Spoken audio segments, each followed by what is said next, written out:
आप ये सोयाबीन बताना भैया जरा थोड़ा सा। ये सोयाबीन देखो 1 महीने से कटी हुई है और ग्रेडिंग करी हुई है। हाँ।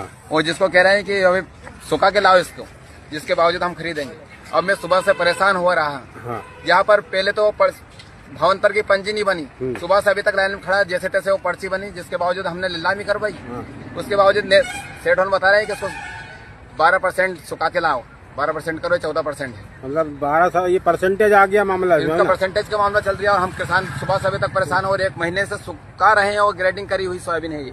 देखिए किसान अपना दर्द सुना रहा है, परेशानी बता रहे हैं। अब हम घरे जा रहे हैं रोते मरते हैं। अब ये दिन भर परेशान हुआ और बैलगाड़ी से घरे जा रहे हैं हम। बोनी का समय है तो भावंतर योजना में आज से लागू हुई और ऐसे नियम बता रहे हैं जिसको किसान भावंतर योजना को समझ नहीं पा रही है कि है क्या है। कैसी ये सरकार की नीति है, सारे किसान परेशान हो रहे हैं।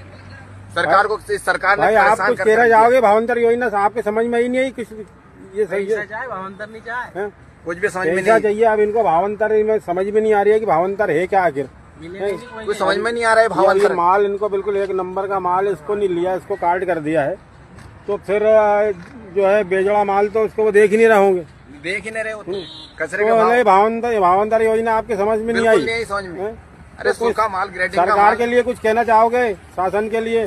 शासन के लिए हम यही कहना चाहेंगे, सरकार को हमें ये भावांतर योजना समझ में नहीं है। हाँ। और पहले 6,000-7,000 का भाव बिक गया हमारा सोयाबीन 4-5 साल पहले। हाँ। लेकिन अब एक सोयाबीन का भाव बढ़ना था, लेकिन गिरते स्तर पर चल रही है। और भावांतर में खरीद रहे थे, इतने परेशान कर रहे हैं किसानों को, ये किसान बेहाल हो रहे हैं। अब हम वापस गाड़ी ले जा रहे हैं घर पर। देखिए आप ये समस्या है हमारी। ये जानवर भूखे हुए हैं, सुबह से बेचारे भूखे प्यासे हैं और ये इनका दर्द सही कह रहा है कि ये योजना सरकार के लिए चलाई है। ये भारतीय जनता पार्टी बिल्कुल नाकाम है, कृषि मंत्री में नाकाम है। इनको कोई किसानों को दर्द नहीं दिख रहे हैं, बस इनको अपना घर और अपने कार्यकर्ता दिख रहे हैं। सही कह रहा है ना ये भाई साहब।